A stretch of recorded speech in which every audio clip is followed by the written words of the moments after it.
ಭಾವೈಕ್ಯತೆಯ ಪ್ರತೀಕವಾಗಿ ಯುಗಾದಿ ಹಾಗೂ ರಂಜಾನ್ ಹಬ್ಬಗಳು ಒಟ್ಟಿಗೆ ಬಂದಿರುವುದು ಸೌಹಾರ್ದವಾದ ಪ್ರತೀಕವಾಗಿದ್ದು, ಹಿಂದೂ ಮುಸ್ಲಿಂ ಸಮುದಾಯ ಒಟ್ಟಿಗೆ ಹಬ್ಬಗಳನ್ನು ಭಕ್ತಿಪೂರ್ವಕವಾಗಿ ಹಾಗೂ ಶಾಂತಿಯಿಂದ ಆಚರಿಸುತ್ತಿರುವುದು ನಮ್ಮ ದೇಶದ ಸಂಪ್ರದಾಯ. ನಾವುಗಳು ಕೋಮುವಾದವನ್ನ ದೂರ ಇಟ್ಟು ಶಾಂತಿ ಸೌಹಾರ್ದತೆಯಿಂದ ನೆಮ್ಮದಿಯಿಂದ ಸುಖ ಶಾಂತಿಯ ಜೀವನ ಮಾಡಬೇಕಾಗಿದೆ ಅಂತ ಹೇಳಿದ್ರು.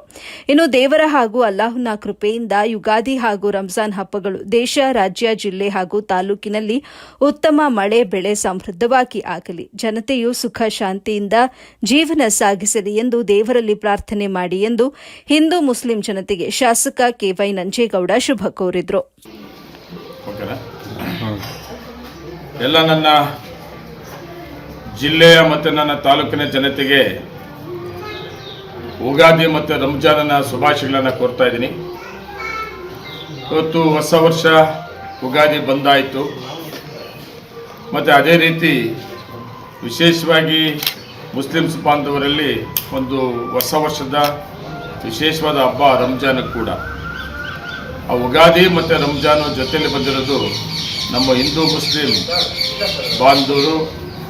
ಇವತ್ತು ಉಗಾದಿಯಲ್ಲಿ ಸುಮಾರು ಜನ ನಮ್ಮ ಜೊತೆಯಲ್ಲಿ ಆ ಮುಸ್ಲಿಮ್ಸ್ ಬಾಂಧವರು ನಮ್ಮ ಮನೆಗಳಿಗೆ ಬಂದು ಹೋಗಿದ್ದು ಕೂಡ ಉಂಟು.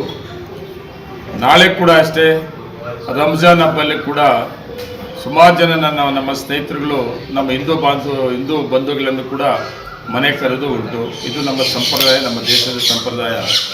ಹಿಂದೂ ಮುಸ್ಲಿಮ್ಸ್ ಬಾಯಿ ಅಂತೇಳಿ ಹೋಗುವಂಥ ಒಂದು ಇತಿಹಾಸ ನಮ್ಮ ಭಾರತ ದೇಶ ಇತಿಹಾಸ.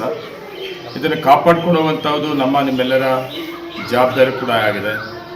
ನಾವು ನಮ್ಮ ದೇಶದಲ್ಲಿ ಶಾಂತಿ ನೆಮ್ಮದಿಯನ್ನು ಕಾಪಾಡಬೇಕಾದ್ರೆ ನಾವೆಲ್ಲರೂ ಒಂದೇ ಅನ್ನೋ ಒಂದು ಹಾದಿಯಲ್ಲಿ ಹೋಗುವಂಥ ಒಂದು ಈ ನಮ್ಮ ಭಾರತ ದೇಶ, ನಾವೆಲ್ಲರೂ ಒಟ್ಟಿಗೆ ಹೋಗೋಣ.